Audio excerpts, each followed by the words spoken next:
Hello ಸ್ನೇಹಿತರೆ, ನಮಸ್ಕಾರ. ಎಮಟೆಕ್ YouTube ಚಾನೆಲ್ಗೆ ಸ್ವಾಗತ. ಯುವನಿಧಿ ಹಣ ಪಡೆಯಲು ಅರ್ಜಿ ಸಲ್ಲಿಸಲು ಅಧಿಕೃತ ದಿನಾಂಕ ಪ್ರಕಟ. ಈ ದಾಖಲೆಗಳು ಕಡ್ಡಾಯ. ಕರ್ನಾಟಕ ರಾಜ್ಯ ಸರ್ಕಾರದಿಂದ ಒಂದು ಗುಡ್ ನ್ಯೂಸ್ ಅಂತಾನೆ ಹೇಳಬಹುದಾಗಿದೆ. ಅದೇನೆಂದರೆ 5ನೇ ಗ್ಯಾರಂಟಿ ಯೋಜನೆಯಾದ ಯುವನಿಧಿಗೆ ಡಿಸೆಂಬರ್ 26ರಿಂದ ನೋಂದಣಿ ಪ್ರಕ್ರಿಯೆ ಆರಂಭ ಆಗಲಿದೆ. ಅರ್ಹ ಹಾಗೂ ಆಸಕ್ತಿಯುಳ್ಳ ಅಭ್ಯರ್ಥಿಗಳು ಸೇವಾ ಸಿಂಧು ಪೋರ್ಟಲ್ ಮೂಲಕ ನೋಂದಣಿಯನ್ನು ಮಾಡಿಕೊಳ್ಳಬಹುದು. ಜನವರಿ 1, 2024ನೇ ತಾರೀಕಿನಿಂದ ಯೋಜನೆ ಪ್ರಾರಂಭಗೊಳ್ಳಲಿದೆ ಎಂದು ಕೌಶಲ್ಯಾಭಿವೃದ್ಧಿ ಸಚಿವರಾದ ಶರಣ್ ಪ್ರಕಾಶ್ ಪಾಟೀಲ್ ಅವರು ತಿಳಿಸಿದ್ದಾರೆ. ಇದರ ಕುರಿತಾದ ಸಂಪೂರ್ಣ ಮಾಹಿತಿಯನ್ನು ತಿಳಿಯಲು ಈ ವಿಡಿಯೋನ ಕೊನೆವರೆಗೂ ನೋಡಿ. ಇದೇ ರೀತಿಯ ಎಲ್ಲ ವಿಡಿಯೋಗಳನ್ನು ನೋಡಬೇಕಾದರೆ ನಮ್ಮ ಚಾನಲ್ ಅನ್ನು ಸಬ್ಸ್ಕ್ರೈಬ್ ಮಾಡಿಕೊಳ್ಳಿ ಮತ್ತು ಬೆಲ್ ಐಕಾನ್ ಕ್ಲಿಕ್ ಮಾಡಿ.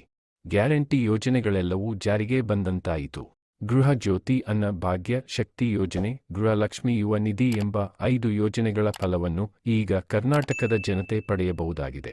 ಕೊನೆಯ ಗ್ಯಾರಂಟಿಗಳಲ್ಲಿ ಒಂದಾದ ಯುವ ನಿಧಿಗೆ ಮುಹೂರ್ತ ಫಿಕ್ಸ್ ಮಾಡಿದೆ. ಕರ್ನಾಟಕ ಸರ್ಕಾರವು ನಿರುದ್ಯೋಗಿ ಯುವಕರಿಗೆ ಅನುಕೂಲವಾಗುವಂತೆ ಕರ್ನಾಟಕದಲ್ಲಿ ಯುವ ನಿಧಿ ಯೋಜನೆಯನ್ನು ಪ್ರಾರಂಭಿಸಿದೆ. ಈ ಯೋಜನೆಯಡಿ ರಾಜ್ಯದ ವಿದ್ಯಾವಂತ ನಿರುದ್ಯೋಗಿ ಯುವಕ ಯುವತಿಯರಿಗೆ ಸರ್ಕಾರ ಆರ್ಥಿಕ ನೆರವು ನೀಡಲಿದೆ. ಅರ್ಹ ಫಲಾನುಭವಿಗಳು ನೇರ ಬ್ಯಾಂಕ್ ವರ್ಗಾವಣೆ ಮೂಲಕ ನೇರವಾಗಿ ತಮ್ಮ ಬ್ಯಾಂಕ್ ಖಾತೆಗಳಲ್ಲಿ ಮಾಸಿಕ ಸಹಾಯವನ್ನು ಪಡೆಯುತ್ತಾರೆ. ಅವರು ಉದ್ಯೋಗವನ್ನು ಕಂಡುಕೊಳ್ಳುವವರೆಗೆ ಅಥವಾ 2 ವರ್ಷಗಳವರೆಗೆ ಈ ಯೋಜನೆಯಿಂದ ಪ್ರಯೋಜನ ಪಡೆಯುತ್ತಾರೆ. ಯುವ ನಿಧಿ ಯೋಜನೆ ಬಿಗ್ ಅಪ್ಡೇಟ್. ಯುವ ನಿಧಿ ಯೋಜನೆಯನ್ನು ಡಿಸೆಂಬರ್ನಲ್ಲಿ ಜಾರಿಗೆ ತರುವುದಾಗಿ ಸಚಿವ ಶರಣಪ್ರಕಾಶ್ ಆರ್ ಪಾಟೀಲ್ ಮಾಹಿತಿ ನೀಡಿದ್ದಾರೆ.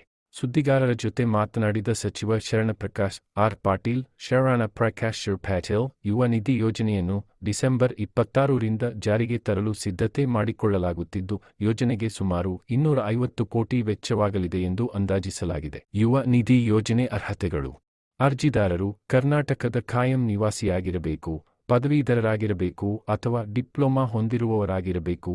ಅರ್ಜಿದಾರರು 2022-2023ರಲ್ಲಿ ಅವಳ ಪದವಿ ಅಥವಾ ಡಿಪ್ಲೊಮಾದಲ್ಲಿ ಉತ್ತೀರ್ಣರಾಗಿರಬೇಕು. ಪದವಿ ಅಥವಾ ಡಿಪ್ಲೊಮಾ ತೇರ್ಗಡೆಯಾದ ದಿನಾಂಕದ ನಂತರ ಕನಿಷ್ಠ 6 ತಿಂಗಳುಗಳ ಕಾಲ ನಿರುದ್ಯೋಗಿಯಾಗಿರಬೇಕು. ಯಾರಿಗೆ ಎಷ್ಟು ಹಣ? ನಿರುದ್ಯೋಗಿ ಪದವೀಧರರಿಗೆ ಮಾಸಿಕ 3,000 ರು.